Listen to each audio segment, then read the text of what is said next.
silakan. Ya, terkait masalah penilaian yang dimaksud yang dipaparkan tadi, apakah sama dengan ini kan penilaian terhadap barang milik daerah ya, artinya Ya.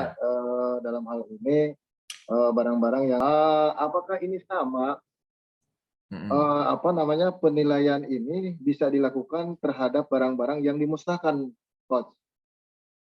Tuh, misalkan Ya. contoh kasarnya kan begini. Instansi kami ini kan memiliki menggunakan barang kuasi, sehingga di dalam Perbup itu kan ada yang namanya Perbup korporasi.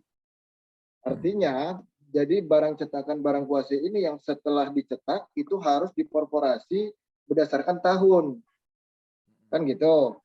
Nah, seandainya penggunaan barang kuasi ini tidak terpakai, tentunya kan ini harus dimusnahkan. Ya. Kalau dihapuskan, tentunya kan barang-barang kertas kayak gini tidak ya nilai ekonomisnya artinya Nggak punya nilai ekonomis nggak lah. punya nilai gitu dong. Ya.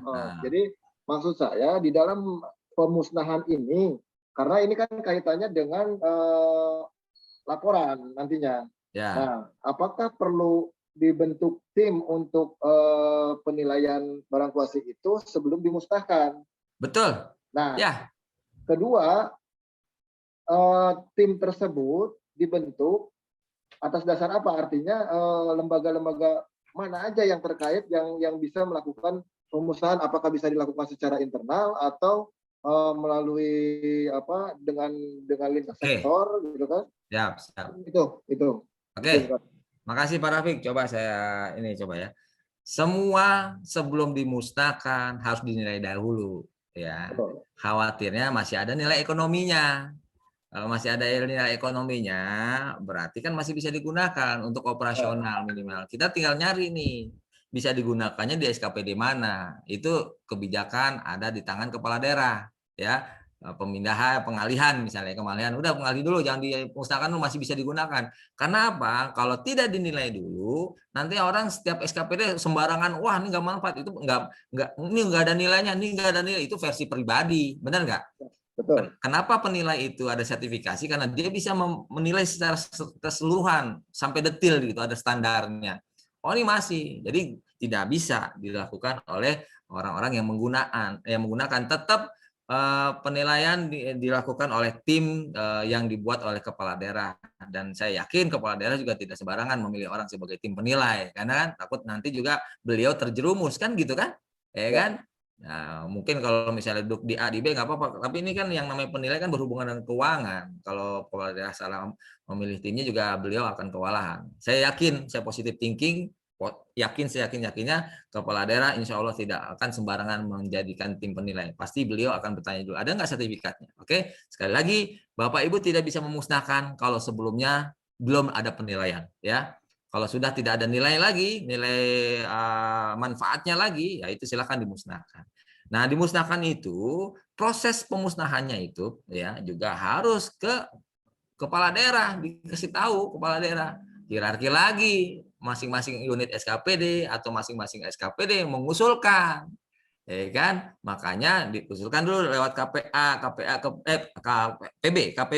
KPP diusulkan, dari KPP diusulkan melalui pengguna barang, ngusulin ke pengolah barang.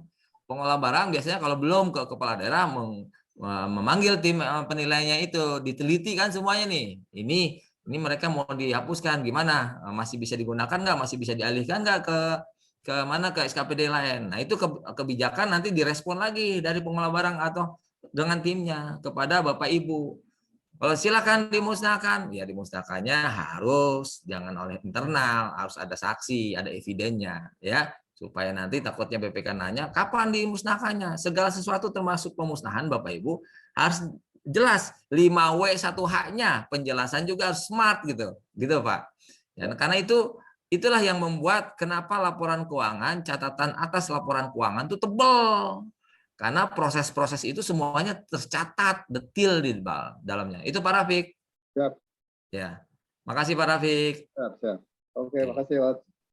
nanyanya mungkin Pak Gan, silakan ya, Pak Gan. ada keterkaitan atau enggak ya saya dengan penilaian ya. Silakan Pak. Jadi gini Pak, ada gedung yang mau direhab, saya baru dapat tadi informasi mau direhab sama DTRB kayaknya Pak. Saya juga baru dapat informasi doang. Nah terkait aset yang barang-barang bekasnya itu kan mau dibongkar atasnya kayaknya Pak, bocor. Nah itu sedangkan pemeliharaannya ada di saya, pemeliharaan gedungnya. Nah ini mau direhab gitu. Nah itu terkait barang-barang material ex gedung itu masuk ke aset atau ke setda? Karena pemeliharaannya ada di setda gitu. Masuk ke aset apa saja? Bingung saya maksudnya gimana Pak? Ya maksudnya itu barang ex materialnya itu diserahkan ke aset atau saya ambil alih gitu Pak. Karena aset itu posisinya ada di mana Pak? Di struktur kalau organisasi itu aset posisinya ada di mana? Di BPKAD Pak. Iya, BPKAD itu termasuk enggak? BPKAD itu termasuk dalam sekda Pak, dalam SKPKD namanya. Oh, di sekitar ya. Satu. Jadi BPKAD itu beda OPD dengan sekda gitu kan? Beda OPD. Nah itu kan yang mau ngerehab itu DTRB. Ya. Masalahnya gedung itu pemeliharaannya ada di sekda. Untuk pemeliharaannya, tapi mau direhab sama DTRB. Ya. Nah, DPRD idealnya mengusulkan ke sekda. DPRD harus mengusulkan lewat sekwannya. Gitu. DTRB Pak, Dinas Tata Ruang dan Bangunan. Oh iya, Dinas Tata Ruang dan Bangunan. Ya, dia harus mengusulkan melalui sekda, gitu. Ya. Izin. Kemudian itu barang-barang material bekasnya itu ke saya apa ke DTRB yang sebagai yang rehab gitu Pak? Yang atau rehab ke aset langsung yang rehab. Yang rehab, tapi laporan terus masuk ke pengelola, ke sekda Pak. Jadi semua tidak terpusat ke sekda, semua sesuai dengan DPA masing-masing SKPD. Apapun yang terjadi di masing-masing SKPD itu dilakukan oleh SKPD-nya termasuk pemeliharaannya, idealnya begitu Pak. Sehingga masing-masing SKPD itu apapun yang dilakukan itu harus dikonfirmasikan, dikomunikasikan kepada sekda. Ya. Jadi termasuk idealnya termasuk uang pemeliharaannya di sana juga. Jangan terpisah. Kalau sekda, dinas. Karena itu gedungnya gedung GSG lah, gedung serbaguna gitu Pak. Jadi pemeliharaannya ada di sekda gitu untuk pemeliharaannya, untuk pemeliharaan rutin ya. Tapi sekarang mau direhab gitu. Tapi yang rehab bukan sekda, tapi DTRB gitu. Jadi itu yang namanya Pak, yang supaya tidak kisruh di tengah jalan. Kalau misalnya ada kejelasan, makanya ada namanya surat perjanjiannya, ya BAST-nya. BAST-nya ditelusuri dulu, BAST-nya posisinya bagaimana. BAST-nya pemeliharaannya di SKPD atau pemeliharaannya ke mana? Ke sekda. Dilihat dulu Pak. Kalau memang di BAST-nya pemeliharaannya di sekda, berarti pemeliharaannya di sekda, tapi tetap harus komunikasi apapun yang terjadi, perubahan-perubahan renovasi gitu Pak. Ya. Untuk renovasinya emang biasanya dari Dinas Tata Ruang dan Bangunan untuk renovasi besar gitu. Iya. Jadi tergantung itu Pak, BAST-nya seperti apa, berita acaranya, berita acara serah terimanya seperti apa, pemeliharaannya bagaimana, siapa yang bertanggung jawab, itu yang dibaca Pak. Jadi kita semuanya smart Pak, spesifik, attainable, measurable ya, dan relevan. Dan itu spesifik, siapa yang melakukan apa, spesifiknya ada di BAST-nya. Kalau misalnya ada keraguan-raguan siapa yang melihara, yang lihat dong BAST-nya gitu. Balik lagi ke BAST Pak. Saya tidak bisa melihat wah seharusnya ini, seharusnya itu, enggak. Tergantung BAST-nya. Termasuk misalnya kalau misalnya mau memugar, misalnya ada orang nyewa, pihak ketiga menyewa, dia mau memugar di BAST-nya boleh apa enggak? Syaratnya apa? Nah itu harus jelas di BAST-nya Pak, harus dilihat dulu. Gitu Pak Gan. Izin bertanya, Coach. Silakan, Pak. Ya, saya terkait penilaian barang yang sudah usang, ya mungkin udah rusak berat, itu kan seiring dengan berjalannya waktu juga kan ada nilai penyusutan gitu ya. Mm-mm. Bagaimana kalau kos yang sudah memang ini udah sangat sangat lama ya, apakah nilainya dengan penyusutan udah otomatis mungkin bisa menjadi nol gitu ya? Apakah tetap diajukan penghapusan atau bagaimana prosedurnya, barangkali bisa tolong dijelaskan. Oke, Terima Bapak kasih. Ibu tidak Terima kasih. berhak, Bapak Ibu tidak berhak untuk menilai bahwa itu sudah tidak berguna. Bapak Ibu tidak berhak untuk menilai itu sudah tidak ada nilainya. Ya, yang berhak adalah tim penilai yang sudah tersertifikasi. Artinya Bapak Ibu, barang apapun yang tergeletak bertahun-tahun di gudang berlama-lama, tetap Bapak Ibu tidak berhak, tetap harus mengusulkan, karena siapa tahu itu masih tercatat di Sekda. Ngerti nggak? Ya kan? Diusulkan yang ada di Bapak Ibu. Nanti biar Sekda nanti mengadakan penelitian dengan tim penilai itu, Pak. Datang ke SKPD Bapak Ibu, Pak Budianto. Pas gitu baru ada hasil penilaiannya. Ini tidak bernilai lagi, wajar untuk dimusnahkan, ya. Nah, proses pemusnahan juga ada surat resmi dari pengelola barang supaya nanti semuanya sama-sama dihapuskan. Kan sebelum dihapus dimusnahkan dulu, Bu ya. Ya. Jangan dihapus dulu baru dimusnahkan, takutnya sudah dihapus tapi masih ada orang yang menggunakan gitu kan. Gitu Pak, takut ada oknum yang menggunakan, akhirnya banyak oknum yang bilang udah hapus aja, barangnya diambil, dijual keloakan kan gitu kan. Jadi itulah harus tercatat semua dan ada hierarki. Itu yang sering terjadi Pak di daerah Pak. Banyak pengen hapus aja nih, udah geletakan gini, hapus aja deh ini, hapus aja nih sudah hilang gitu kan. Tapi hapus aja sudah hilang, tapi surat keterangan dari kepolisian nggak ada. Itu jadi temuan. Hapus aja nih sudah berkarat, sudah patah-patah, ya. Tapi sudah dihapus, tapi barangnya masih ada orang yang menggunakan.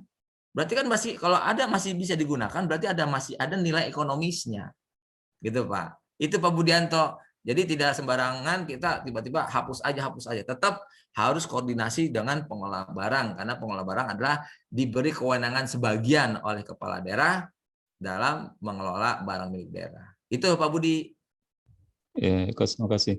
Jadi Sama-sama. ini prakteknya sekarang juga kadang kan yang barang-barang yang lama, seperti laptop yang masa-masa lama itu kan kami juga sudah nggak tahu di siapa yang pernah saya cerita kemarin. Akhirnya mungkin saya menemukan ada beberapa rekan yang di rumahnya ada laptop bekas, akhirnya untuk memenuhi persyaratan itu, jadi saya minta nanti buat penghapusan itu kan harus ada fisik ya, makanya sebagai fisik itu, makanya saya kadang seperti itu ngakalnya kos, karena saya ya mungkin nggak tahu juga yang dari rekan-rekan pengurus barang yang lain. Ya itu karena banyaknya barang yang masa lalu yang kami juga nggak tahu di mana barangnya. Hanya ketika ada info tentang yang punya barang saya minta, udah sih buat saya aja nanti buat penghapusan kita nggak ada seperti itu hari. Ya, itu jadi akhirnya Pak Budi itu solutif namanya, solutif gimana caranya gitu kan, ya kan? Iya itu. Terima kasih Kos atas penjelasannya. Ya sama-sama. Saya yakin ada kejadian seperti itu karena ketidaktahuan dulu tentang prosedurnya Pak ya. Tapi mudah-mudahan dengan kita bertemu di sini ke depan tidak ada lagi seperti itu Pak Budi gitu ya. Mudah-mudahan. Nggak apa-apa lah yang dulu mah begitu. Oke, luar biasa tapi Pak Budi ada solusinya. Oke. Makanya itu kan akhirnya WTP Pak ya, wajah tanpa pengecualian. Izin Pak tanya. Silakan Bu Hamdah, ini ketua kelompok 1, silakan ketua kelompok 1. Bukan Pak, bukan saya ketuanya. Silakan Bu Hamdah. Izin bertanya Pak, di antara ketiga metode tadi mana yang sering digunakan untuk penilaian itu Pak? Di antara metode garis lurus, metode saldo menurun ganda, sama metode unit produksi. Yang paling sering digunakan ada metode garis lurus. Tapi itu ya makanya yang saya bilang sama Bapak Ibu kalau bekerja, ini suaranya suara dari mana nih? Ya kan? Jadi kalau Bapak Ibu bekerja itu harus berdasarkan kebijakan kepala daerah yang berhubungan dengan keuangan daerah. Ada kan? Nah, biasanya di kebijakan mengenai keuangan daerah itu ada kesepakatan di situ ditentuin. Semuanya untuk menghitung penyusutan pakai metode ini. Jadi semua SKPD sama, Bu, gitu. biar seragam, makanya ada yang namanya rekonsiliasi kan ke mana BPKAD. Jadi itulah kenapa saya bilang berkali-kali, berulang-ulang kali Bapak Ibu jangan lupa juga baca peraturan kepala daerah atau peraturan daerah yang berhubungan dengan pengelolaan barang milik pengelolaan keuangan daerah. Ya, contoh ada persediaan, tadi juga penyusutan. Itu ada kebijakan-kebijakan kepala daerah yang menentukan persediaan kita pakai yang FIFO ya, oke, first in first out. Kalau yang penyusutan kita pakai yang garis lurus ya. Jadi semua sama Bapak Ibu ya. Jadi tidak ada perbedaan. Itu alasannya kenapa kepala daerah harus dilihat. Mungkin lebih ini ya Pak, metode garis lurus, cara penghitungannya lebih mudah ya dibandingkan lebih dengan mudah. yang lain. Lebih mudah, sangat lebih mudah. Jadi kalau ditanya mana yang paling banyak, sebenarnya jawabannya sesuai ke daerah masing-masing, kesepakatan mau pakai yang mana. Tapi yang paling mudah adalah garis lurus. Itu Pak Bu Hamdah. Iya Pak, terima kasih Pak. Sama-sama Bu Hamdah. Ada lagi Bapak Ibu? Oke, kalau nggak ada saya tanya di chatting nih, di chatting. Saya ditanya di chatting, jawabnya di chatting ya. Jawabnya di chatting. Pertanyaannya adalah, pernahkah Bapak Ibu mengetahui siapa saja di daerah yang sudah punya sertifikat penilai pemerintahan? Belum semua. Kan? Itulah bagaimana caranya supaya tahu, sehingga nanti kalau Bapak Ibu ada masalah tinggal menghubungi beliau yang sudah sertifikasi, benar nggak? Tinggal menghubungi beliau gitu bertanya. Gimana cari tahunya ya? Tanyalah ke BKD gitu ya. Ada nggak sertifikatnya Bu? Siapa aja Bu pengen tanya gitu. Ya bukan untuk ngetes, cuma diskusi.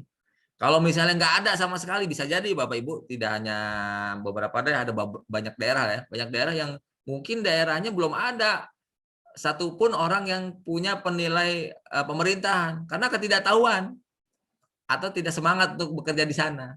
Nah, kalau misalnya di daerah yang nggak ada, idealnya kepala daerah memakai yang ada di provinsi dulu, benar nggak? Yang ada di provinsi dulu tanya, ada nggak bantuannya, minta tolong bantuannya. Intinya memang semuanya harus bisa dinilai supaya nanti masuk ke dalam nilai ekonomisnya, masuk ke dalam neraca, Bapak. Gitu. Ya, berarti Pak Agan tanya ke BKD misalnya kan, siapa? Sahawe, punya sertifikat, Kalau nggak ada, ya mudah-mudahan Bapak Ibu di sini memberanikan diri menjadi pejabat penilai pemerintah, ya kan? Enak loh Bapak Ibu, pejabat penilai pemerintah dapat ilmu baru dan fungsional. Karena ke depan juga kan ada fungsional semua nanti ke depan, ya kan? Jadi yang orang banyak tahu fungsional itu cuma apa? Analis kebijakan, perencanaan, kemudian widyai suara, guru, dosen, padahal masih banyak lain yang ada di Permenpan RB Bapak Ibu, ya. Itu kebijakan pejabat-jabatan fungsional apa saja. Dari sekarang nih menjelang Bapak Ibu nanti ke depan akan difungsionalkan, Bapak Ibu harus cari benar-benar fungsional apa ya yang gua akan dapat nanti, persyaratannya apa. Dari sekarang dicari Bapak Ibu. Karena kalau Bapak Ibu nggak mencari, nanti dipaksa akhirnya apapun keputusan pimpinan, akhirnya begitu Bapak Ibu jadi fungsional itu. Contoh, di kantor saya juga ada ya. Tiba-tiba di satu instansi, di satu komponen, tiba-tiba jadi analis kepegawaian semua. Karena tidak ada yang aktif untuk mengusulkan pengen jadi apa. Nanti pahit-pahitnya gimana kalau misalnya tiba-tiba, kita semuanya jadi inspektorat. Padahal Bapak Ibu passionnya bukan di situ. Semuanya jadi Satpol PP, semuanya jadi Damkar, semuanya jadi P2PD, P2UPD, kan nggak enak juga. Dan sekarang Bapak Ibu harus mencari informasi jabatan fungsional apa yang bisa Bapak Ibu pindah jabatannya. Itu Bapak Ibu tambahannya? Ada. Saya Pak Agan lagi, siap Pak Agan, silakan. Punya sedikit cerita lah. Siap. Ada gedung KPU ya Pak. Gedung KPU? Ya, KPU itu kan dulunya termasuk pegawainya pegawai daerah. Ketika sekarang kan ke pusat gitu Pak. Nah, terkait gedungnya itu disebut pinjem juga emang dari dulunya juga dipakai sama KPU. Nah, sekarang kan terkait KPU itu kan dari pusat gitu ya Pak ya. Ya. Nah, sedangkan gedungnya dihibahkan juga belum, pinjem pakai, yang pinjem pakai itu karena emang Ya. udah dipakai dari dulunya gitu kan. Ya, tukar Sedangkan menukar. belum Pak, belum proses sekarang Oh, belum. juga masih punya kabupaten, tapi mereka sudah ngereno gitu kan. Nah itu terkait gedungnya itu apa statusnya, hibah ke pusat atau pinjem pakai, karena mereka udah belum ada serah terima lah, intinya belum ada pengalihan kekuasaan mungkin ya gitu ya istilahnya. Belum ada tukar guling atau sebagainya, tapi mereka sudah merenov. Nah itu harus bagaimana gitu, karena proses belum ada, belum ditempuh gitu. Oke. Strateginya adalah pengurus barang di Sekda atau pengguna barang atau kuasa pengguna barang di Sekda datang mungkin ke KPUD ya Pak ya, datang ke KPUD, nanyakan kepada pengguna barang, kuasa pengguna barang atau pengurus barang yang ada di sana, ya, adakah BAST tentang penggunaan gedung tersebut. Kalau ada, diteliti siapa penanggung jawabannya, kronologisnya seperti apa, gitu Pak. Harus datang Pak. Jadi supaya kita tidak mengira-ngira. Jadi pengurus ke pengurus nanya, karena ini kan sekali lagi sebenarnya kita sama-sama di Indonesia.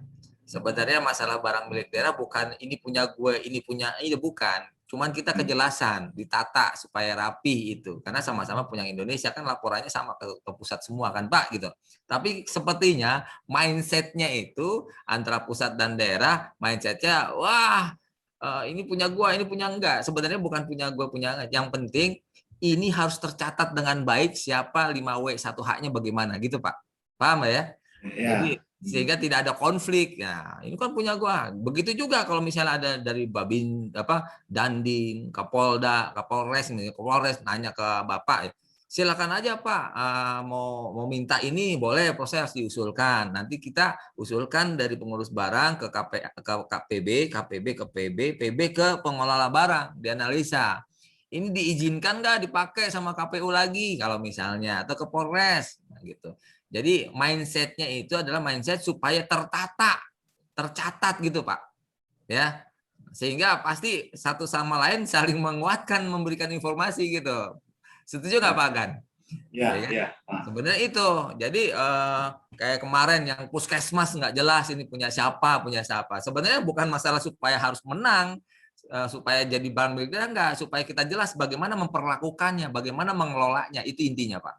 Ya, bagaimana cara mengelola? Apakah siapa penanggung jawabnya? Clear, jelas siapa 5W1H-nya bagaimana? Itu Pak sebenarnya. Jadi Bapak datang ke gedung KPUD, nanya ke pengurus barang, bukan seperti orang mau mengambil barang, bukan, mau lihat gitu kan gitu. Makanya ada kompetensi 3 yang ASN perlu terapkan. 1, kompetensi teknis. Ini kompetensi teknis ini Bapak ya.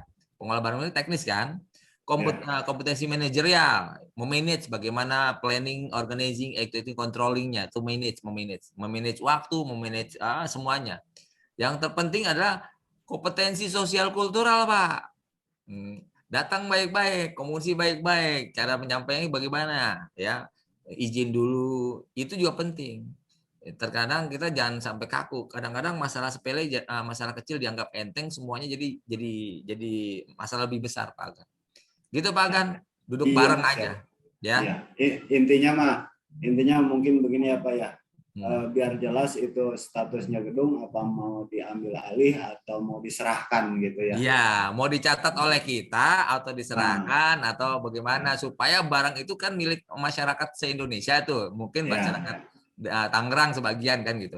Tapi kan kita harus mempertahankan, memelihara itu. Nah, dan kita harus menganggarkan itu gitu kan, supaya nilai ekonomisnya masih ada dan bisa meningkatkan pelayanan kepada umum lah. Gitu Pak Gan. Ya, siap. Makasih ya Pak ya. Sama-sama Pak Gan. Ada lagi yang lain Bapak Ibu? Mohon izin Pak. Dengan Pak siapa Pak sebut namanya Pak? Pak Asmarudin. Iya, Asmarudin Pak. Ya Bapak. Ya. Bentar Pak, ini kaitan dengan hibah Pak. Jadi kaitan dengan hibah Pak. Oh, hibah, ya siap. Ya. Jadi bangunan milik daerah dalam hal ini Pemda, kantor bangunan yang dihibahkan kepada masyarakat, cuman ke yayasan yang berbadan hukum. Ya. Nah, lalu penerima yayasan dalam hal ini penerima hibah itu di pihak ketiga kan Pak, karena kaitan dengan penerimaan bangunannya itu ya kayak puing-puing dan lain sebagainya itu dia kan perlu modal, dananya nggak ada, itu di pihak ketiga kan. Itu secara prosedur aturan menurut pandangan hukum memang boleh tidak Pak? Menurut saya mah kalau ada kejelasannya 5W1H-nya boleh. Yang namanya hibah kan terserah lu mau hibahkan siapa, setelah gue hibah anggap gue nggak mencatat lagi kan. Ini udah nggak kepake lagi untuk pelayanan masyarakat gue nih, misalnya gue kasih nih, atau nggak gue punya uang banyak nih, gue hibahkan sebagian untuk sosial, untuk kepentingan umum. Siapapun yang mengelolanya setelah kita hibahkan urusan mereka Pak, gitu Pak. Oh, Gitu aman Pak. Tapi yang penting dari kitanya jelas BAST-nya nih, supaya orang yang menerima atau menggunakan barang hasil hibah itu jelas juga mengelolanya, sejarahnya gitu Pak. Takutnya ada masalah ke depan buat mereka. Kalau kita mah sudah menghibahkan nggak ada masalah, apalagi sudah ada ketetapan kepala daerah kan gitu kan Pak, ya kan? Betul ya. Gitu. Memang SK-nya masih proses Pak Wahid. Pak itu Pak. Hibah kan dianggap udah nggak kepake, biarin aja, atau amal gitu. Itu Pak Asmarudin ya. Ya, terima kasih Pak Coach. Nah, Pak. Terima kasih Coach Denny. Ya, siap. Ini sedikit saya punya cerita, ingin curhat dan mohon ditanggapi oleh Coach ya. Iyalah, saya tanggapi.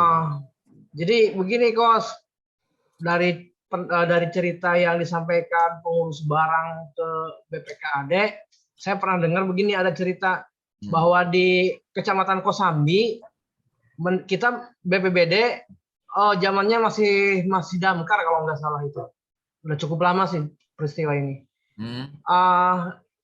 Kita di sana membangun sebuah pos damkar yang dibangun di atas tanah milik perusahaan. Saya kurang paham juga cerita awalnya seperti apa.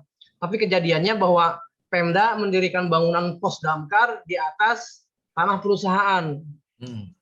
Nah, setelah sekian lama diisi dan tahun-tahun kemarin kita punya lahan, Pemda punya lahan dan dibangunlah pos damkar yang saatnya ditempatin.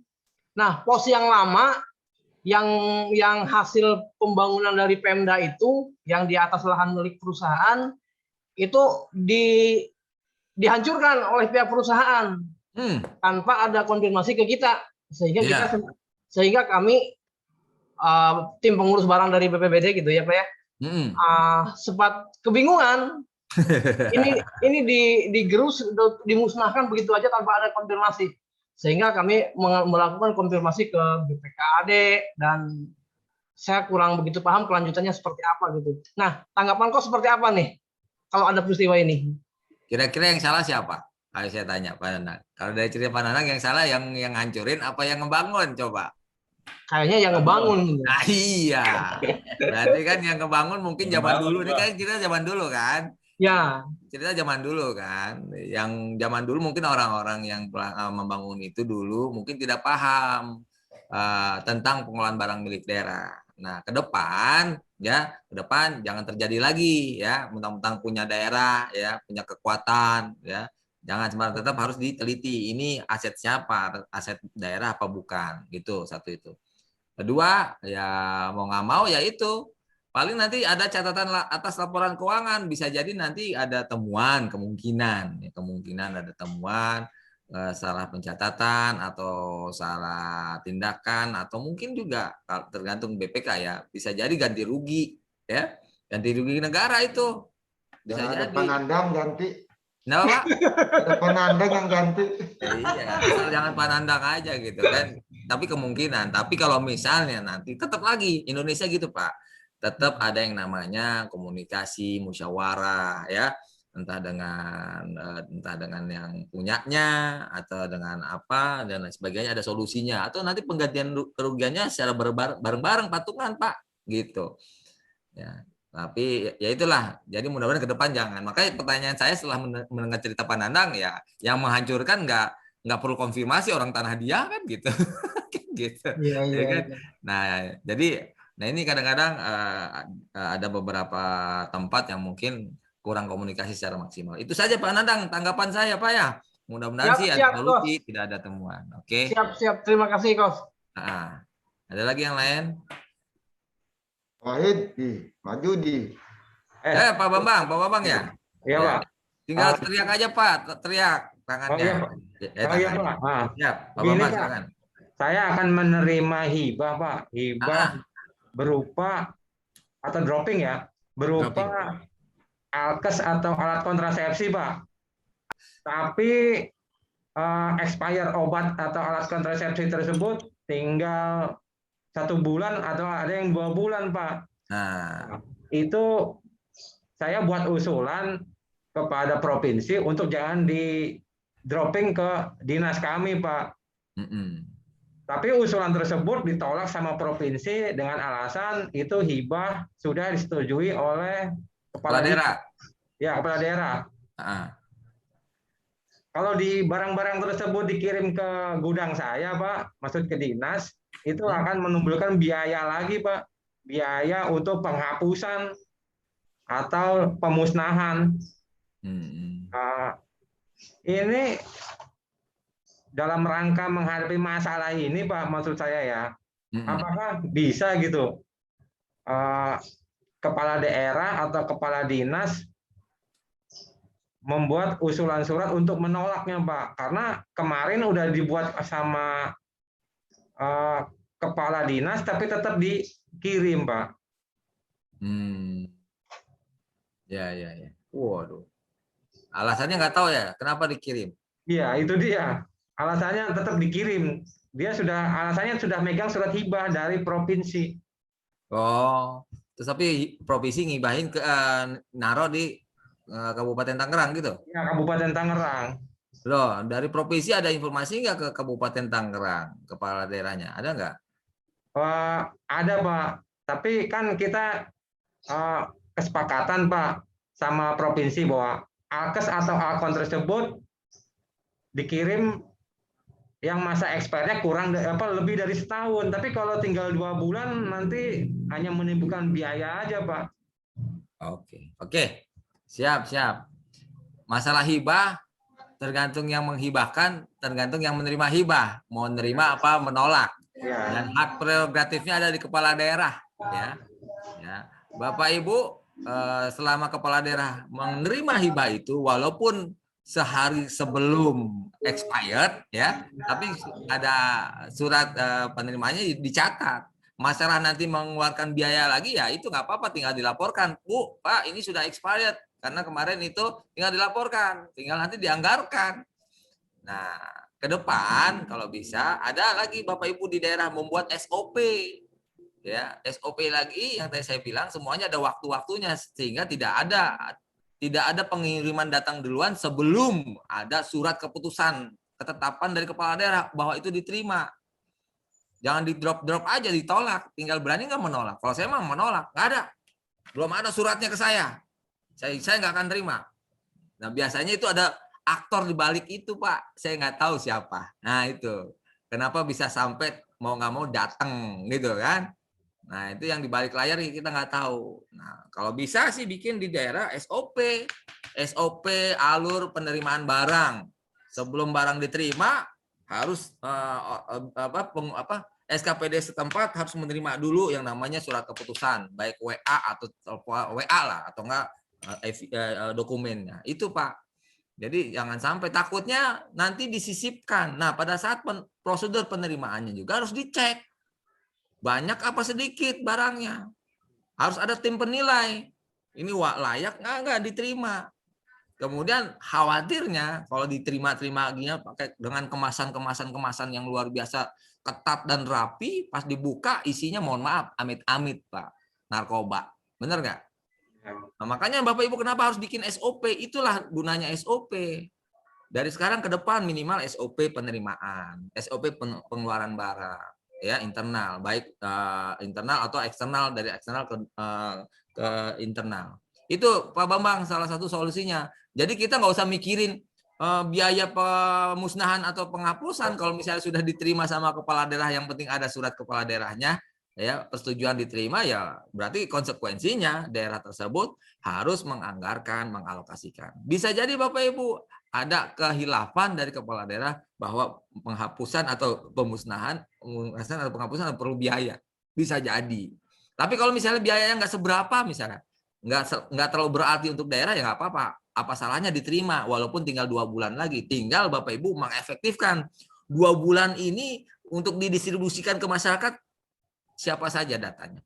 Makanya semua yang kita kerjakan harus berbasis data. Makanya harus koordinasi antara dinas kesehatan, karena apa itu kan kontrasepsi kan, antara dinas kesehatan atau mungkin dengan kecamatan, dengan RT RW, kelurahan, datanya mana, sehingga walaupun expirednya dalam waktu dekat 2 bulan lagi minimal, sebelum expired udah dikasihkan ke mereka hibah. Gitu Pak, SOP-nya. Gitu Pak Babang, mungkin salah satu solusinya. Solusi yang keduanya dimusyawarahkan, duduk bareng antara pengurus barang, kuasa pengguna barang, pengelola barang, dan mungkin nanti kepala daerah juga. Gitu Pak. Takutnya itu aja ada barang-barang selundupan yang kita nggak tahu, bukannya negatif thinking ya, preventif Pak. Ya. Kan yang akhirnya kalau misalnya tidak ada SOP yang jelas, orang yang di situ yang menerima tanda tangan aja. Tiba-tiba isinya apa? Amit-amit, ya, tidak sesuai dengan apa yang diharapkan. Oke? Dan pertanyaan saya Pak, iya. Pertanyaan saya karena terkait dengan pemusnahan ini ya Pak ya. Sebenarnya sih siapakah yang berhak untuk melakukan pemusnahan? Karena selama ini terkait obat ya, obat yang melaksanakan pemusnahan itu ada di IFK gitu, di gudang farmasi, instalasi farmasi kesehatan, gudang farmasi Pak. Nah sebenarnya ada di mana sih sebenarnya, mungkin ada di pengelola atau ada di pengguna yang untuk melakukan pemusnahan? Dan adakah aturan yang lebih spesifik lagi yang mengenai tentang obat gitu Pak, untuk melakukan pemusnahan ini? Pemusnahan tanggung jawabnya adalah bareng-bareng Bu. Ya, tapi semuanya harus ada persetujuan kepala daerah. Mau dimusnahkan di KPB, di unit SKPD, di PB silakan, tetapi berita acaranya disampaikan kepada kepala daerah itu Pak. Selama udah di ACC, makanya kepala daerah harus punya tim yang luar biasa dalam penilaian barang milik daerah, sehingga tidak sembarangan merekomendasikan untuk dimusnahkan gitu Bapak Ibu. Paham nggak? Jadi yang berhak punya kewenangan memutuskan ada kepala daerah. Pelaksananya ya di masing-masing SKPD, kalau barangnya memang ada di situ. Bisa saja kan ada unit, ada kecamatan yang letaknya jauh berapa puluh kilo dari pusat pemerintahan, misalnya dari kantor bupati, kan nggak mungkin dibawa dulu banyak gitu kan. Yang penting ada berita acaranya, ada evidennya bahwa itu sudah dimusnahkan dan itu sudah persetujuan dari ketetapan dari kepala daerah, silakan dimusnahkan. Gitu Bu Devi, ya. Kuncinya di kepala daerah. Berarti ada tim peneliti ya Pak ya? Iya. Kalau tadi dijelaskan. Iya. Ya, ada tim peneliti pemerintahan. Walaupun itu udah jelas banget, ada situ kan ada masa expire atau masa kadaluarsanya, udah jelas banget gitu, maksudnya untuk segera dimusnahkan terkait obat ya Pak ya? Ya. Jadi harus tetap ada tim peneliti gitu. Ya, harus dia karena selama ini nggak pernah dilakukan itu Pak. Kenapa ada dilakukan? Kenapa ada tim peneliti? Karena tim peneliti itu adalah jembatan informasi ke kepala daerah supaya dia ngecek benar-benar expired apa enggak, jumlahnya berapa. Kalau dia nggak ngecek, nanti laporannya, mohon maaf ya, takutnya ada laporannya sebenarnya belum expired tapi laporannya expired gitu. Paham nggak Bapak Ibu? Jadi kenapa peneliti harus turun tangan walaupun barangnya expired, supaya ada kejelasan benar-benar expired apa enggak itu barangnya, diteliti dulu. Ya kan? khawatirnya dari banyak barang yang dibilang expired, ada masih yang belum expired atau masih bisa digunakan gitu Bapak Ibu. Itu alasannya kenapa peneliti idealnya diikut sertakan. Kalau tidak diikut sertakan ya nanti balik lagi ke kepala daerah dan orang yang bertanggung jawab di masing-masing SKPD itu yang harus menjelaskan pada saat temuan. Gitu Bu Devi. Oke. Ya, Terima gitu kasih. Bu Devi. Kita diskusi tentang idealnya Ibu ya. Tapi kalau kenyataan di lapangan berbeda ya itulah. Nah, kenapa saya bilang awal-awal pertemuan lebih berat jadi pegawai atau pimpinan PNS. Kenapa berat? Karena belum semuanya dengan menggunakan sistem. Dan kadang-kadang semuanya beririsan dengan sumber manusia-manusia yang mungkin punya motif yang beda-beda. Yang lebih kerennya lagi, semuanya juga kadang-kadang ada sisi politis di balik layar gitu Pak, Bu. Gitu ya. Kayak gitu, politis di balik layar. Oh, kirimkan. Kirimkan vaksin ini, kirimkan obat ini dan sebagainya. Oke, makasih Bu Devi. Mohon maaf kepada teman-teman. Saya pengertian pemusnahan sama penghapusan suka kutukar Pak. Betul. Nah, pemusnahan itu pengertian saya awalnya itu barang yang istilahnya dihilangkan gitu ya istilahnya lah gitu. Nah, pengertian penghapusan apa gitu kan? Oke. Gitu, Pak. Nah, penghapusan.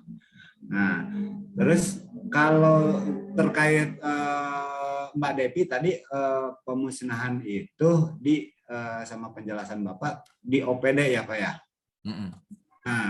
Nah kalau di saya di SETA itu jadi gini kronologisnya yang saya tahu Pak. Saya kan baru lah gitu kan baru belajar.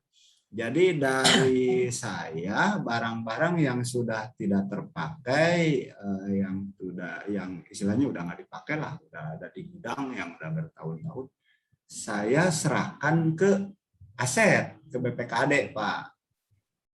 Nah itu diserahkan ke BPKAD bahwa ini barang yang sudah tidak terpakai, sudah tidak layak pakai gitu.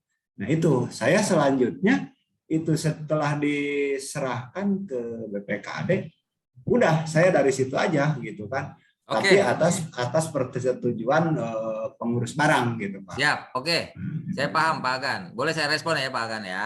Ya. Pertama Pak Agan bedanya pemusnahan dan penghapusan. Ya, pemusnahan itu barangnya yang kelihatan dihilangkan dari dunia nyata itu. Barangnya jangan sampai kelihatan, itu dimusnahkan, ditenggelamkan, dibakar, dicabik-cabik dan lain sebagainya. Ya itu dilelang bisa ya Pak? Ditenggelamkan bisa. Dilelang? Tidak. Itu bukan penghapusan, bukan pemusnahan. Dilelang bukan itu namanya pemindah tanganan Pak. Pemindah tanganan jual beli. Makanya nanti Bapak Ibu supaya lebih paham diulang-ulang slide saya nanti ya, nggak apa-apa. Ini pembelajaran. Jadi lelang itu pemindah tanganan namanya Pak. Kalau dimusnahkan benar-benar udah nggak ada orang yang lihat, udah nggak ada orang beli, nggak ada orang nggak pakai, dimusnahkan di dunia ini, gitu Pak. Kan? Oke. Kalau penghapusan adalah dalam laporan keuangan, pencatatannya dihapus di tip X, Pak. Dihapus di tip X.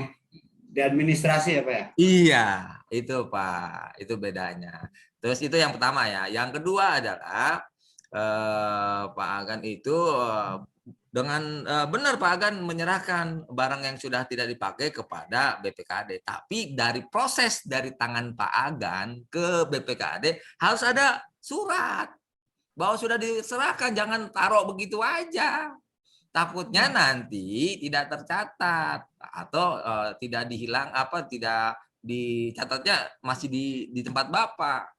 Itu harus ada serat namanya BAST, berita acara serah terima, walaupun Bapak Agan percaya sama orang itu atau mungkin keponakan Pak Agan atau mungkin adik ipar Pak Agan misalnya atau enggak junior Pak Agan, tetap harus ada BAST sehingga nanti bisa ditelusuri.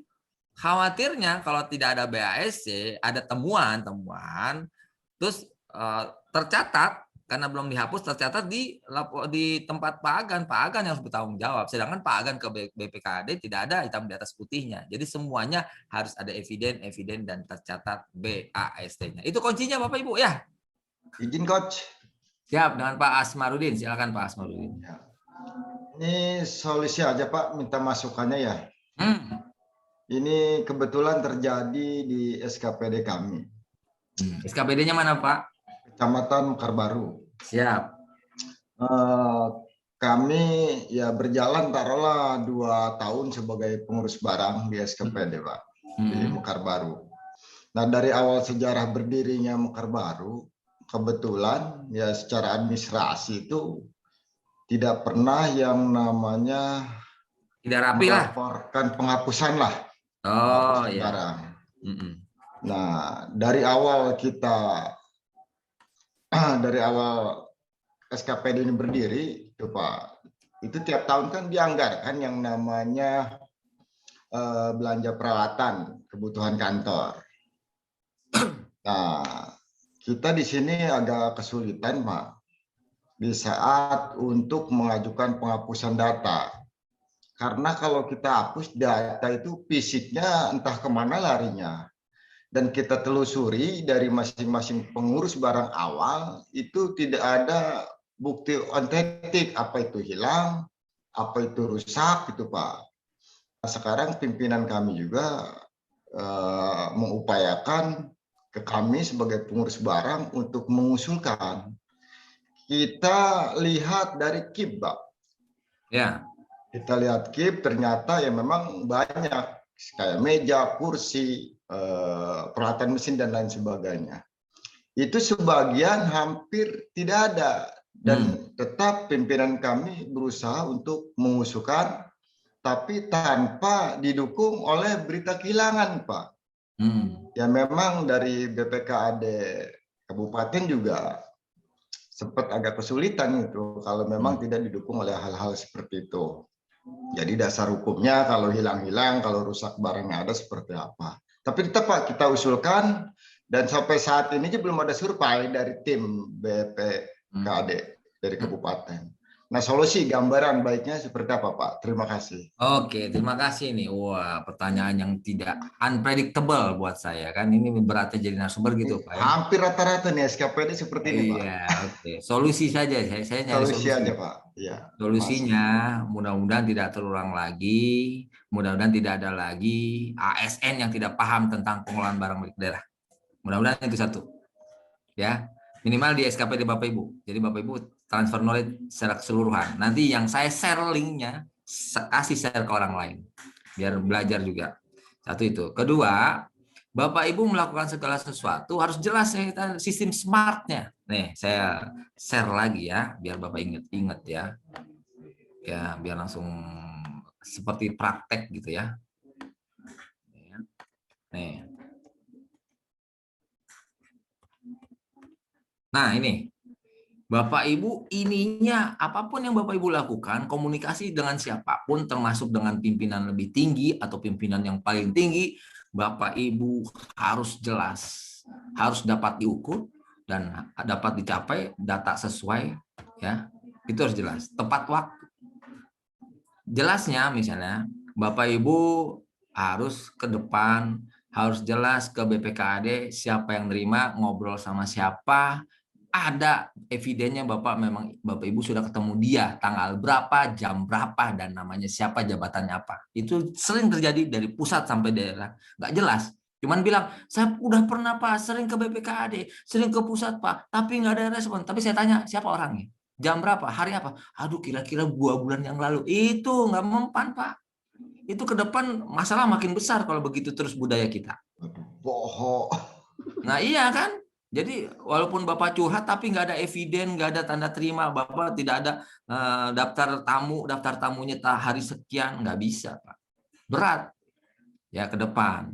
Kemudian dapat diukur measurable, what get measure, get managed. Jadi diukur berapa banyak prosentasenya, atau diukurnya tidak hanya barangnya, diukur berapa sering Bapak menghadap BPKAD, berapa sering Bapak Ibu menghadap pusat. Kan terukur juga, jumlah pertemuan juga dalam rangka ukuran, Pak. Jadi Bapak ke sana, tolong dong ini saya cari kertas sudah supaya bukti bahwa saya sudah koordinasi ke sini, nama lengkap Bapak, nomor telepon. Nggak apa-apa, tanya Pak. Begitu. Itu bisa diukur.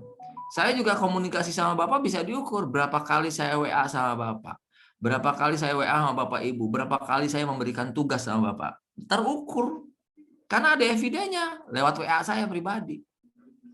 Benar nggak? Jadi terukur itu tidak hanya berupa barangnya, tapi berapa frekuensinya, berapa persentasenya. Terukur tuh. Attainable, dapat dicapai. Reasonable. Dapat dicapai ya, dicapai maksudnya uangnya berapa banyak, ya, metodenya seperti apa, dengan cara apa. Kalau cara satu nggak bisa, cara dua nggak bisa. Contoh gini Pak, dulu ya, ini real nih, saya ngurusin kenaikan pangkat saya dari 3D ke 4A, ya. Saya sudah mengumpulin berkas, dokumen, berkas saya serahkan ke bagian sub kepegawaian saya, ya. Dapat dicapai itu. Awalnya saya udah percaya, awalnya pasti udah beres lah saya tinggal. Ternyata enggak, Pak. Seminggu saya tanya, udah sampai mana Bu, Pak, berkas saya, proses kenaikan pangkat. Wah, sudah kami sampaikan pada ini, tinggal nunggu informasi dari pusat. Oke, seminggu tuh Pak. Alhamdulillah ada pergerakan. 2 minggu, gimana Bu, Pak, berkas saya, udah ada informasi. Aduh, orang pusat belum ada informasi, Pak. Wah, 2 minggu tuh. 3 minggu, saya sengaja, saya nggak pakai peluru, Pak. Pelurunya policin maksudnya. Saya nggak mau. Saya pengen tahu kesalahannya di mana. Terus nanya lagi, wah, tunggu sabar ya Mas Denny ya, nanti dikabarin. Terus langsung udah sebulan itu, saya di kantor saya nggak diurusin sama bagian kepegawaian saya. Saya izin sama dia, sopan saya. Bu, Pak, boleh nggak saya ke biro langsung ke pegawaian? Saya ngurusin. Oh silakan Pak Denny. Udah silakan. Silakan, saya datang sendiri. Saya nggak usah ngitung-hitung saya biaya berapa. Kayaknya mereka nggak jalan-jalan, mungkin tidak dikondisikan transportasi untuk anak buahnya. Saya jalan sendiri naik kereta, tanya ke sana, langsung ke biro kepegawaian. Pak, mohon izin, ini beberapa tahun yang lalu Pak ya, mungkin udah ganti orang. Bu, Pak, Mas mau tanya berkas yang atas nama Ahmad Denny sudah sampai mana ya tentang proses kenaikan pangkat dan golongan. Dicari datanya. Oh iya Pak, sudah ke meja Bapak, sudah ke meja pimpinan. Saya nggak nanya ke meja pimpinannya sejak kapan. Oh iya Mbak, makasih Mbak. Udah jadi belum? Belum Pak, nunggu ya nanti kita kabarin. Oke. Sama, artinya sama jawaban di kantor saya sama di biro. Langsung saya kesel kan. Berarti kan udah sebulan Pak, 3 minggu. Saya kesel, saya tanya, Bu, saya kira-kira baliknya kapan lagi ya? Langsung jadi. Nanti Pak kami kabarin. Enggak, Bapak Ibu jelasin saja sama saya. Tahun depan, bulan depan, minggu depan, atau besok atau lusa. Sebutin. Biar saya balik. Apa dia? Ya udah Pak, 2 hari lagi saya kabarin. Oh ya udah, 2 hari lagi saya kabarin dan saya datang. Udah Pak. Itu namanya dapat dicapai. Ini budaya yang harus dirubah Bapak. Jadi jangan berpikir yang levelnya lebih tinggi dari kita, baik daerah atau jabatan itu kerjanya sudah tersistem, terstruktur, terarah, terukur, dan termudah. Kadang-kadang mempersulit. Lah kita aja sesama PNS mempersulit, bagaimana ke masyarakat tuh? Wajarlah banyak bencana. Simpel tuh Pak. Jadi dapat dicapai maksudnya seperti itu Pak. Kejelasan waktunya. Nanya, kapan Bu? Sama siapa? Tanya. Rekam kalau bisa. Karena memang nggak ada aplikasi, belum mendukung waktu itu. Sekarang dengan adanya aplikasi jelas Pak. Siapa yang menginput, kapan menginput, di mana dia menginput, pakai laptop mana, dan merek apa bisa ketahuan Pak. Jadi jangan sembarangan sekarang menginput SIPD, username-nya dikasih ke orang lain. Bisa ketahuan jejak digitalnya. Itu attainable ya Pak. Relevan, data harus sesuai. Jadi Bapak juga menghadap ke sana juga harus informasinya lengkap, kronologisnya lengkap, jangan hanya bercerita. Kasih informasi sesuai data di lapangan. Ya, ini kebanyakan saya lihat dengan beberapa daerah, beberapa pertemuan ya alasannya, ya saya dapat cerita dari A, saya sudah telusuri sini, tapi nggak jelas 5W1H-nya. Bagaimana cara nelusurinya, apa yang mau dicari informasinya, kapan, di mana, dan siapa ketemunya nggak jelas. Yang terakhir tepat waktu. Ya waktunya, timingnya juga jelas Bapak Ibu kapan enaknya bertemu dan diskusi dengan mereka. Ini yang makanya smart.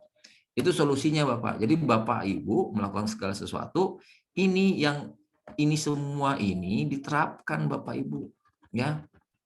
Tapi Bapak Ibu jangan menyerah, karena kita tantangannya adalah merubah culture set, rubah budaya kerja.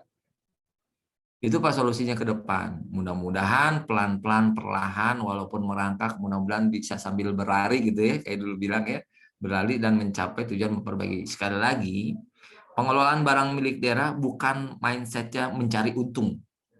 Kalau mindsetnya mencari untung, setiap kita bertanya pada ketakutan. Kalau kita mindsetnya sama-sama menata untuk perbaikan bersama, aman. Dihapus, ditata, dimusnahkan, ditata, ada evidennya, kemudian dialihkan, dijual, pemindah tanganan, semua disewa, itu ditata penata usahanya. Nah itu Pak Asmarudin mungkin solusinya, karena salah satu solusi ya, karena sekali lagi saya bilang, ya, terima kasih ya. Jadi sekali lagi Bapak Ibu saya ingatkan bahwa kita tidak bisa menyelesaikan satu masalah dengan satu cara, dan kita tidak boleh menyerah. Kalau menyerah, buat apa kita ditugaskan di situ? Kita ditugaskan di situ, mungkin kepala daerah berharap ada perubahan. Benar nggak? Jangan ada masalah yang sama, begitu-begitu aja. Selain kasihan kepala daerah, juga kasihan masyarakat. Jadi bagaimana berpikir kreatif, bagaimana terus menggali supaya akhirnya ada solusi perbaikan minimal membantu penata usaha. Itu Bapak Ibu, terima kasih. Ada lagi yang lain bertanya?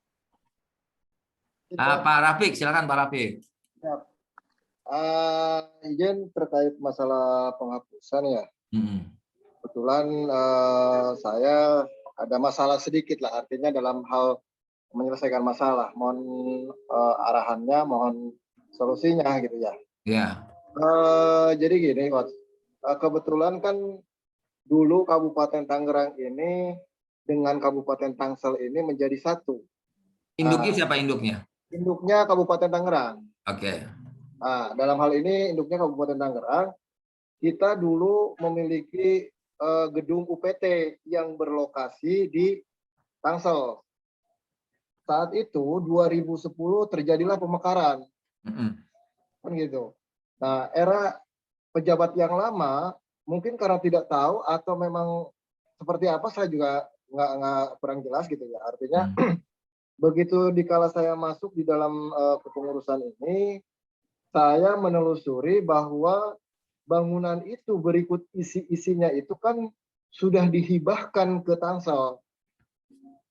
Tuh. Namun setelah saya perhatikan, saya pelajari di dalam sistem aplikasi BMD ini masih tercatat peralatan mesin itu masih melekat di BMD kami, gitu.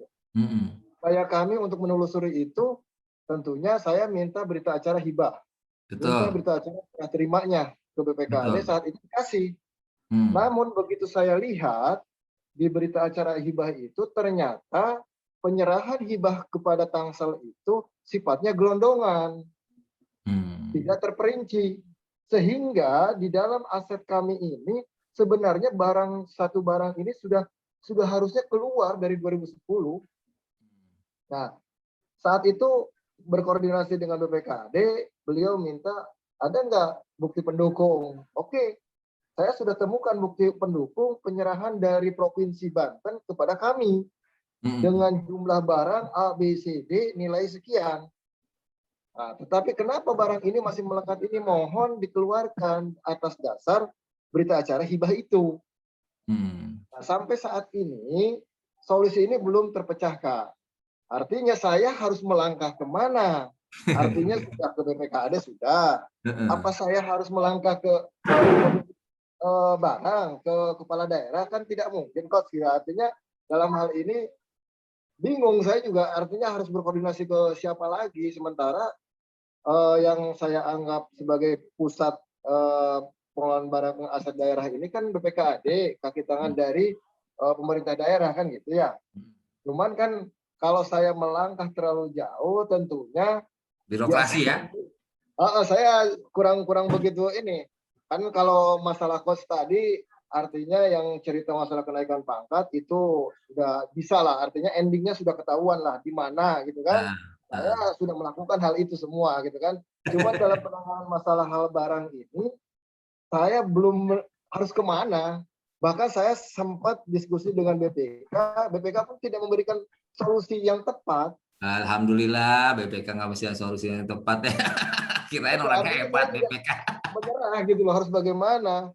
Saya sudah istilahnya di aplikasi sudah saya saya tulis keterangan bahwasanya berita barang ini sudah dihibahkan ke Tangsel, BA nomor sekian sekian sekian. Tetapi sampai saat ini tidak ada tindak lanjutnya gitu loh.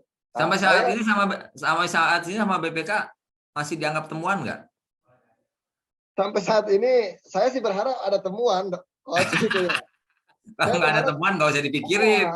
Jadi artinya saya berharap ada temuan, ada pemanggilan supaya bisa menyelesaikan masalah ini gitu loh. Tetapi sampai saat ini belum ada gitu kan. Nah artinya solusi terbaik ini seperti apa? Kalau dibilang frekuensi yang dikatakan Coach tadi, waduh saya sudah berkali-kali bahkan dengan cara-cara lain, dengan memberikan keterangan di dalam aplikasi supaya terbaca, supaya ini sudah saya lakukan, namun endingnya belum ada realisasi. Jadi mohon arahan, mohon izin artinya solusi terbaik. Kalau saya analisa dari cerita Pak Rafiq itu orangnya idealis dan rinci. Idealis dan rinci, nggak mau nanggung-nanggung gitu kan. Tapi terkadang begini Pak Rafiq.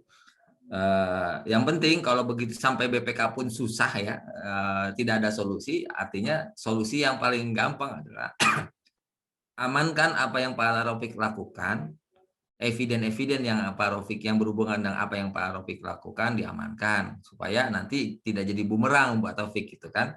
Kalau misalnya ya itu aja satu-satunya, karena memang mohon maaf Pak Rafiq, kadang-kadang sudah jangankan yang tidak ada temuan, yang ada temuan pun misalnya BPK kan hasil laporan pemeriksaan kan diserahkan kan sama pemerintah lagi sama DPRD kan hasil temuannya. Ya, kita nggak tahu di belakang layar seperti apa. Ya kan? Kita nggak tahu Pak Rafiq. Tiba-tiba sudah jadi WTP dan tidak semua orang dikasih tahu bagaimana kok bisa tiba-tiba jadi WTP, kita nggak tahu juga. Ya nggak tahu ya. Mungkin karena tidak kebodohan saya gitu kan. Tapi ya itu solusi yang paling aman karena Pak Rafiq sudah ngerasa sudah segala macam dilakukan dan ternyata saya tanya ke Pak Rafiq tidak ada temuan, ya aman-aman aja berarti. Ya kan? Nggak usah dipikirin Pak Rafiq gitu kan. Yang penting ke depan ya, yang penting ke depan Pak Rafiq supaya jangan lagi terulang lagi ya. Jangan lagi terulang lagi terjadi salah satupun, jangan sampai satupun orang ASN di SKPD Pak Rafiq tidak paham tentang itu. Kedua, harus jelas SOP-nya. Tadi saya bilang berulang-ulang ya. Ketiga, harus smart. Itu semua saya ulang-ulang. Karena kalau sudah itu dilakukan dan diterapkan oleh Pak Rafiq dan semua ASN, jelas kesalahan ada di mana gitu. Tahapannya jelas. Kalau ada SOP, kenapa dibuat SOP? Kita bisa gampang nyari jejaknya yang salah siapa. Nah, kalau sementara dengan pengalaman-pengalaman masa lalu yang terkadang saya yakin jangankan jangankan orang-orang yang pengalaman yang baru, orang yang pengalaman di BMD juga kadang-kadang belum baca peraturan yang berlaku kadang-kadang ya di tempat lain. Nah, sekarang bagaimana semuanya tahu ya dan tercatat semua. Itu Pak Rafiq mungkin solusinya. Memang saya sedih juga. Saya bagaimana ngebahasnya BPK aja kayak nggak ada solusi, padahal dia yang meriksa kan, gitu. Itu aja Pak Rafiq ya. Artinya gini, Coach. Jadi artinya saya sih sebenarnya ini hanya sharing aja ya. Jadi maksud saya, kenapa sih hal-hal sepele gitu ya, yang sudah jelas legalitasnya sudah jelas, kenapa tidak diselesaikan? Toh itu sudah artinya sudah dari 2010 gitu loh. Maksud saya kan ini hal sepele, bukan hal yang susah gitu loh. Kecuali kalau kita menghapuskan barangnya tidak ada, mungkin agak sulit ya. Saya bisa terima itu gitu kan. Ya, ini mah hanya sharing aja artinya. Ya, makasih Pak Rafiq, tapi luar biasa. Izin Coach, terkait permasalahan yang ada di SKPD, ada solusi yang memudahkan kita nggak sebagai PB Masalahnya puyeng nih Pak, udah mentok nih. Oke. Ya, jadi ini Coach, ada solusi termudah nggak? Solusi termudah dalam arti buat PB kalau sudah mentok, solusi ini udah cari jalan keluar, ada nggak yang buat kita nih sebagai PB yang bikin mudah, nggak bikin jelimet, puyeng ke sono sini, nggak ketemu jalan keluar, kan puyeng Pak kalau kayak gini. Oke. Walaupun Coach bilang Solusi awal yang harus paling SOP, termudah. harus ini itu segala macam, tetap aja kembalinya ya begini lagi gitu dong. Oke. Terima kasih Oke, sebelumnya. siap. Kalau cari yang termudah, ya pertama, kalau mau bekerja termudah, jangan sendirian, tersistem cara kerjanya. Berarti dengan orang lain. Ya. Selain dengan orang lain juga dengan OPD lain. Berarti libatkan juga BKPSDM. Mudah-mudahan BKPSDM itu membuat kebijakan. Ya, syarat untuk mendapatkan sertifikasi, seluruh peserta harus presentasi di depan pimpinan dan teman-teman di SKPD. Minimal kan jadi tahu nanti orang-orang lain di SKPD. Oh, begini ya. Oh, begitu, Pak. Saya curiga Mbak Ika atau teman-teman Bapak Ibu yang lain, saya curiga Bapak Ibu sulit terus mentok terus karena memang yang paham hanya Bapak Ibu, yang lain nggak paham. Masalahnya itu saya curiganya. Benar nggak? Sebetulnya paham Coach, cuman mereka mungkin udah terlalu banyak permasalahan gitu. Jadi diserahin semua ke PB begitu. Oh, enggak. Enggak, orang tadi saya tanya beberapa hari yang lalu saya tanya kira-kira semuanya sudah mengikuti tentang barang milik daerah nggak? Paham mungkin tentang barang milik daerah, tapi sampai berkas-berkasnya, alurnya, saya yakin juga mungkin juga ada beberapa, tidak pimpinan ya, saya ngomongin yang lain. Mungkin juga banyak jabatan-jabatan yang levelnya nggak terlalu tertinggi itu tidak paham perbedaan apa itu pengurus barang pembantu, di mana kondisinya. Saya juga yakin tidak ada beberapa yang belum paham KPB itu apa, PB itu apa, KPA itu banyak, karena saya yakin itu. Nah, itu minimal dengan Bapak Ibu hadir di sini mengingatkan kembali lah, walaupun mereka mungkin sudah pernah, tapi mengingatkan kembali. Oh iya ya, oh iya ya. Jadi Bapak Ibu ceritakan aja apa yang saya sampaikan. Jadi Bapak Ibu jangan bilang ini saya mau menyampaikan apa yang saya dapat dari narasumber gitu. Tapi juga didukung oleh BKPSDM bahwa ada surat keterangan untuk mendapatkan sertifikat. BPKSDM misalnya kalau surat dari BKPSDM nggak mempan ke kepala dinas, BKPSDM minta surat edaran kepada sekda bahwa harus presentasi depan mereka semua. Itu karena membantu daerah. Artinya cara yang termudah yaitu jangan bekerja sendiri. Ya, jangan berpikir mereka pastilah tahu. Nggak semuanya tahu, Mbak. Terus terang, ya. Nih contoh simpel. Saya ngajar para pejabat penata usahaan keuangan PPK ya, pejabat penata usahaan keuangan ya. Saya ngajar di satu daerah, saya nggak usah sebutin. Saya tanya simpel, Bapak Ibu pernah nggak membaca perda atau perkada tentang pengelolaan keuangan daerah? Nggak pernah, Pak, saya baru. Nah, kayak gitu alasannya, ya kan? Backgroundnya apa? Ada yang backgroundnya teknik, ada backgroundnya bahasa, karena mungkin kedekatan emosional sama pimpinan, akhirnya diplot. Jadi belum tentu mereka tahu. Jadi artinya bukan kita yang ngasih tahu, tapi kita mengingatkan. Kalimatnya lebih halus. Jadi kita presentasi itu mengingatkan. Mohon izin Bapak Ibu, teman-teman sekalian, saya disuruh sama BKPSDM untuk menyampaikan ini supaya mengingatkan gitu. Kalau ada surat perintah atau surat edaran dari sekda atau kepala badan BKPSDM, pasti mereka legowo untuk mendengarkan. Tapi kalau misalnya sendirian saya, Pak, saya mau presentasi dengan ilmu, so tahu kamu, so ngajarin aku, nah gitu. Nah, di birokrasi itu ciri khasnya segala sesuatu harus ada surat perintah itu, makanya nggak berkembang-kembang, nggak maju-maju. Jadi Bapak Ibu berpikir out of the box juga kadang-kadang terbentur itu. Itu yang saya alami, Bapak Ibu. Ya, jadi jangan menyerah, Mbak Ita. Ya, cara termudah adalah jangan bekerja sendiri. Cara paling termudah adalah berulang-ulang kali. Ya, ada orang yang tadinya nggak bisa nyetir, belajar nyetir sehari langsung bisa. Ada orang yang tadinya nggak bisa nyetir, berpuluh-puluh kali nggak bisa-bisa. Artinya kan tidak semua orang langsung bisa, tidak semua orang langsung paham. Jadi harus berbagai macam cara kita keluarkan supaya mudah-mudahan akhirnya paham. Jangan pernah bilang, wah nggak akan paham Pak, susah. Wah udah, berarti memang nggak akan berubah. Kalau dari kitanya sudah bilang begitu, nggak mungkin Pak. Udah, nggak usah dilakukan. Karena keyakinan Bapak Ibu juga nggak bisa tidak bisa meyakinkan diri sendiri, buat apa? Hidup tuh harus yakin. Kalau nggak yakin ya ngapain diusahain? Kayak Bapak Ibu ketemu saya ketemu Bapak Ibu, saya yakin mudah-mudahan ada manfaatnya. Kalau nggak ada manfaatnya ngapain saya malam-malam ke sini, gitu kan? Bapak Ibu juga gitu. Kalau Bapak Ibu berpikir nggak ada manfaatnya sama Pak Denny, ngapain malam-malam ngikut-ngikut? Toh sertifikat juga jadi, kan begitu? Kan gitu Pak. Jadi pertama yang harus Bapak Ibu lakukan adalah meyakinkan diri Bapak Ibu sendiri bahwa itu bisa nantinya. Bisa. Kan Bapak Ibu ingat kan?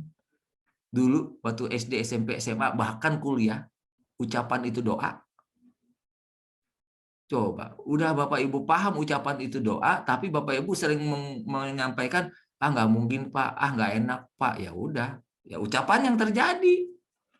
Wah susah Pak, wah berat Pak. Ya udah berat. Sama seperti halnya COVID.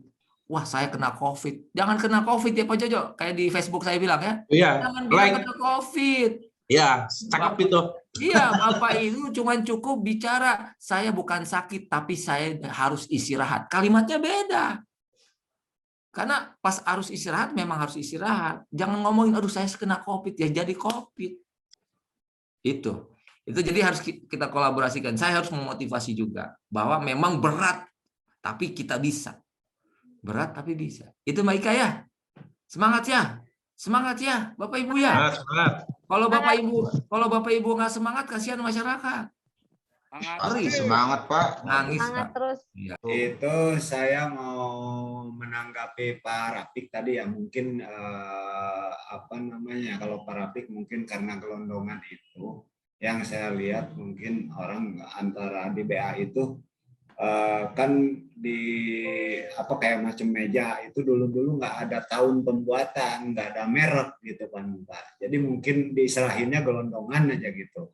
Nah, kayak saya yang ngalamin sekarang banyak yang ya kayak macam meja, laptop yang nggak tahu keberadaannya di mana itu kan, karena emang nggak ada tahun pembelian, apalagi merek kan kalau di aplikasi ada tahun pembelian, merek dan sebagainya ada gitu. Sedangkan di lapangan nggak ada gitu kan Pak.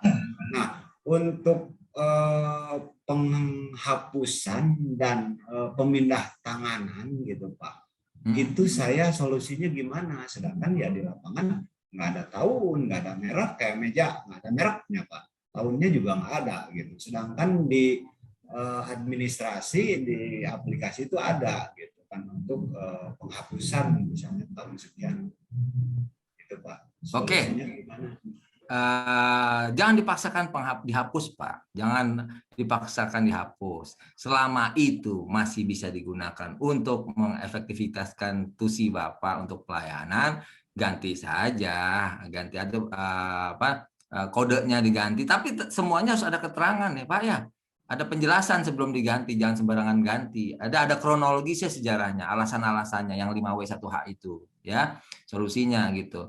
Jadi Bapak Ibu kalau nggak ada tahunya ya mungkin ada yang namanya teman-teman di daerah Tangerang yang sudah punya sertifikat barang dan jasa atau dengan penilai, itu Bapak Agan bisa duduk bareng tuh solusinya seperti apa ya, karena mereka yang tahu lihat langsung kondisi barangnya seperti apa, dan dia bisa ada penilaian taksiran dan bisa mungkin melihat daftar barang-barang seluruh Indonesia beberapa tahun sebelumnya, ada cara-cara mereka mengetahui itu. Jadi bisa dicatat ulang Pak, diperbaiki gitu.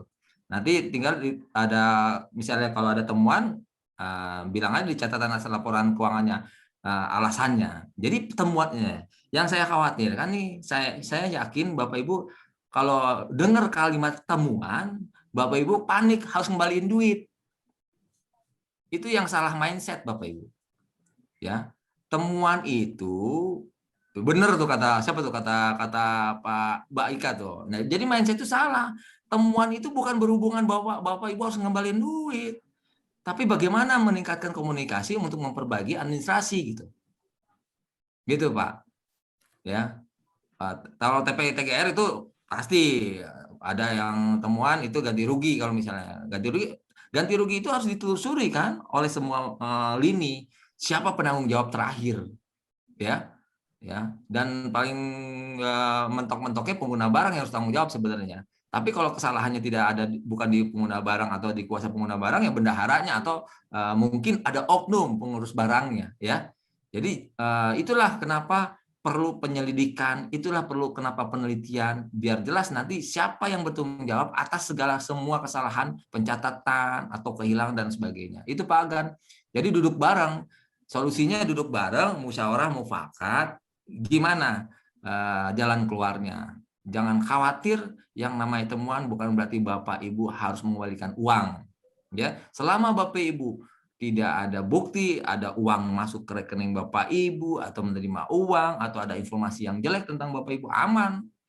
Berarti kita hanya telusuri, duduk bareng sama semua stakeholder yang terlibat, solusinya seperti apa. Ya, sekali lagi saya bilang, kita tidak bisa menyelesaikan satu masalah dengan satu cara. Kalau satu cara nggak bisa, cara lain. Duduk bareng. Jangan pernah, wah, pusing Pak. Ya udah, berarti kalau Bapak pusing, Bapak Ibu pusing, ya berarti minta mengundurkan diri jadi pengurus barang. Benar nggak? Gini Pak, kalau Bapak Ibu dipertahankan, berarti Bapak Ibu punya bargaining power, ada nilai tambah, value added kan? Oke Pak, kalau masalah saya mengundurkan diri nggak boleh, berarti izinkan saya begini, supaya apa yang tadi kita diskusikan bisa diterapkan. Gitu Pak, kan Bapak Ibu udah mengundurkan diri, harus bisa punya value added kan, ada punya kekuatan. Pokoknya kalau saya kenapa mengundurkan diri Pak, karena begini. Kalau Bapak mempertahankan saya, silakan. Ya, jadi berhubungan dengan apa yang saya sampaikan, terlalu tuh jangan. Terlalu nurut jangan, itu salah. Benar nggak? Terlalu nerima itu salah. Terlalu berani juga salah. Terlalu lurus juga salah. Terlalu merasa saja. Ya, terlalu merasa benar juga salah.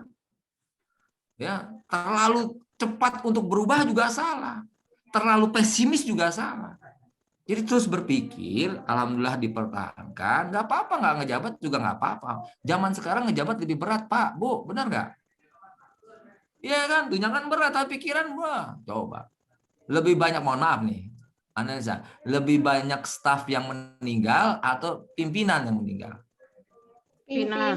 Nah iya, karena tanggung jawabnya berat. Kolesterol. Iya, Bapak Ibu mah senang. Bapak Ibu tugasnya cuma apa? Mencatat apa yang Bapak Ibu ketahui dan apa yang Bapak Ibu lihat. Gak usah mikir terlalu jauh. Catatan Bapak Ibu laporkan ke pimpinan, ke KPA, KPB atau PB. Setelah laporan Bapak Ibu catat dan sudah dilaporkan, urusan mereka. Itu kan pengurus barang cukup itu, Pak. Jangan terlalu jauh, Pak Rafiq. Makanya Pak Rafiq tadi bilang terlalu idealis kan. Wah, pengen buru-buru beres kan, kesel. Nanti Pak Rafiq yang sakit sendiri gitu kan. Ya, artinya gini Coach, kalau saya sih sebenarnya fleksibel ya, artinya cuman saya hanya melihat dari sisi permasalahan, kan ini sebenarnya masalah tuh sepele gitu loh.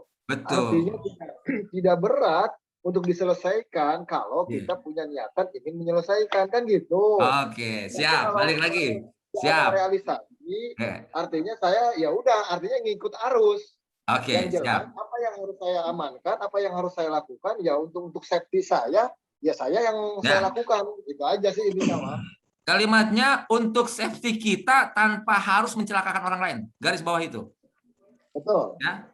Kadang-kadang banyak ada orang safety tapi mencelakakan orang lain. Enggak. Tugas kita itu safety kita tapi tanpa harus mencelakakan orang lain.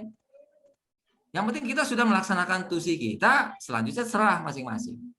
Oke. Sekarang saya share nih, mumpung lagi panas nih ya, lagi hot-hotnya nih. Ini penting Pak. Ini walaupun tidak ada di peraturan, ini penting. Lihat. Bapak pernah lihat ini nggak Bapak Ibu? Nih, ini teori saya dapat waktu saya kuliah S2, tapi di internet sekarang banyak yang tahu. Iceberg model. Iceberg model of competence. Saya hanya mengingatkan yang sudah baca atau yang sudah tahu, dan saya memberitahu yang baru tahu. Oke? Ini ibarat segitiga ini adalah gambar gunung, Bapak Ibu. Ini adalah permukaan air laut, ibarat di Gunung Krakatau. Gunung Krakatau, anak Krakatau. Bisa apa ya? Ngebayangin ya, Bapak Ibu deh. Ini Gunung Krakatau, anak Krakatau. Yang di bawah tuh yang tidak terlihat di dalam permukaan, yang di atas tuh yang di luar permukaan. Di atas permukaan terlihat. Jadi yang namanya yang di atas permukaan namanya visible. Jadi yang terlihat, yang di bawah permukaan hidden, tertutup, tersembunyi. Oke? Yang di atas permukaan itu adalah knowledge dan skill. Bapak Ibu bisa menilai pengetahuan saya, Bapak Ibu bisa menilai dan melihat skill saya. Oke? Tapi Bapak Ibu tidak bisa melihat self konsep saya. Hanya saya yang tahu. Bapak Ibu nggak tahu karakter saya. Hanya saya yang tahu. Bapak Ibu yang paling bawah nih, yang paling tidak terlihat adalah motif saya. Artinya Bapak Ibu juga tidak bisa melihat motif pimpinan di atas Bapak, di bawah atas lagi, di atas lagi. Hanya Dia yang tahu dan Sang Maha Pencipta yang tahu. Jadi nggak usah mikirin, udah kerjaan Bapak aja. Sehingga udah urusan lain. Itu toh Bapak Ibu. Ini motif tuh yang tahu ya mereka sendiri. Kenapa kok ini nggak dikerjain? Kok masalah sepele kok nggak selesai? Padahal gampang banget. Kenapa? Jawabannya kita nggak tahu motif mereka apa. Jadi kita nggak usah bahas. Nanti debat kusir. Clear ya, Pak Rafiq ya? Clear itu contohnya. Itu. Iya, jadi nggak usah. Jadi biar kita sehat semua. Yang penting kita niat baik, memperbaiki diri, terus dengan cara yang baik. Insya Allah akhirnya baik. Izin, kalau saya kan sifatnya ini, kita berupaya dulu lah, artinya menyelesaikan suatu permasalahan. Adapun endingnya nanti ibarat kata mau berhasil atau tidak, itu bukan menjadi tolak ukur saya. Artinya ya sudah, kita sudah berupaya gitu loh. Yang jelas ya itu safety untuk saya aja. Gitu. Iya. Upaya Pak Rafiq berhasil karena tidak ada temuan dari BPK. Berarti nggak usah dibahas lagi, karena nggak ada temuan di BPK kan gitu. Iyalah, anggapnya kan gitu ukurannya. Ya, kalau nanti ada temuan ya tinggal ceritakan apa yang Pak Rafiq tahu. Kan gitu kan? Ya. Oke. Makasih Pak Rafiq. Luar biasa nih diskusinya nih.